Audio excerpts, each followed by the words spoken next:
అందరికీ నమస్కారం. మన కథలో ఛానల్కి స్వాగతం. అందరికీ నమస్కారం.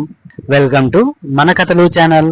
మన యొక్క ఈ ఛానల్లో పెద్దలు పిల్లలకి చెప్పడానికి ఉపయోగపడే వ్యక్తిత్వ వికాస మరియు మనోవికాస కథలు, పిల్లల చతురతకు ఉపయోగపడేటటువంటి తెనాల రామలింగడి కథలు మరియు అక్బర్ బీర్బల్ కథలు, అదేవిధంగా నీతి కథలు మొదలైనవి మన ఛానల్ ద్వారా వీడియోల రూపంలో అందించబడను. మీ యొక్క ఆదరాభిమానాన్ని సబ్స్క్రైబ్ అండ్ లైక్ రూపంలో మా ఛానల్ పై చూపించగలరు. మరి ఇంకెందుకు ఆలస్యం చేయకుండా మనం ఈ రోజు కథలోకి వెళ్ళిపోదామా?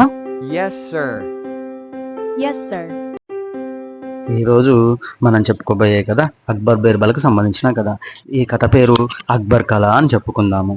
ఒక తెల్లవారుజామున అక్బర్ నిద్రలో లేచి సేవకుడిని రమ్మని గట్టిగా అరిచాడు. ఆ సేవకుడు ఒక పాత్రలో నీటిని తీసుకుని లోపలికి పరిగెత్తాడు. నాకు ఒక అద్దాన్ని తీసుకుని రా అని సేవకుడిని ఆజ్ఞాపించాడు అక్బర్.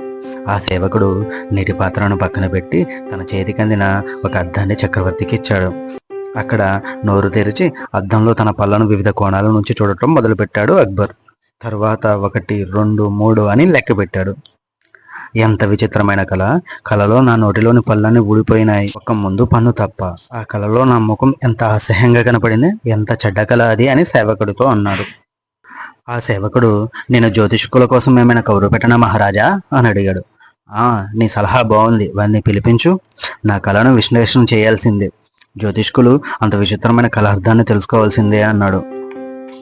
ఆ ఆజ్ఞ ఇచ్చి చక్రవర్తి స్నానాల గదికి వెళ్ళాడు. ఆ సేవకుడు జ్యోతిష్యుణ్ణి పిలిపించే పనిలో పడిపోయాడు. చాలా మంది జ్యోతిష్యులు, సంస్థానాధీశులు, రాజుగారి బాగు కోరే వాళ్ళతో సభామందిరం నిండిపోయింది. ఆ జ్యోతిష్యులు గీతలు గీశారు, శ్లోకాలు వల్లవేశారు, పుస్తకాలు తిరగవేశారు, పురాణ ఇతిహాసాలను గుర్తుకు తెచ్చుకున్నారు. వారి ప్రతినిధి, ప్రభు, మీ కళ యొక్క అర్థాన్ని కనుక్కోవడం మాకు కాస్త కఠినంగానే తోచింది, కానీ మా విజ్ఞానాన్ని అంతటినీ రంగరించి చర్చించిన తర్వాత ఈ సమస్యకి పరిష్కారం కనుక్కున్నందుకు మాకు సంతోషంగా ఉంది.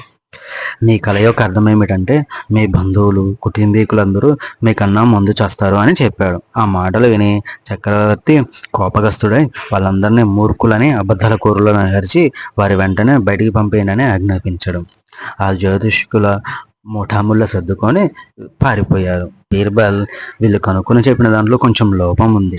మీ కళకు అర్థం ఏమిటంటే మీరు మీ బంధువుల కన్నా ఎక్కువ కాలం జీవిస్తారని అర్థం.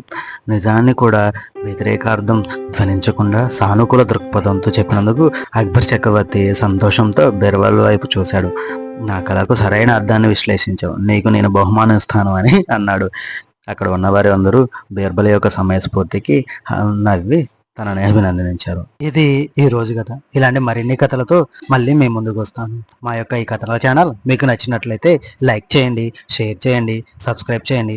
అదేవిధంగా మీలా మరో నలుగురితో మన ఛానల్ని సబ్స్క్రైబ్ చేయించండి. ధన్యవాదాలు. ఉంటాను మరి.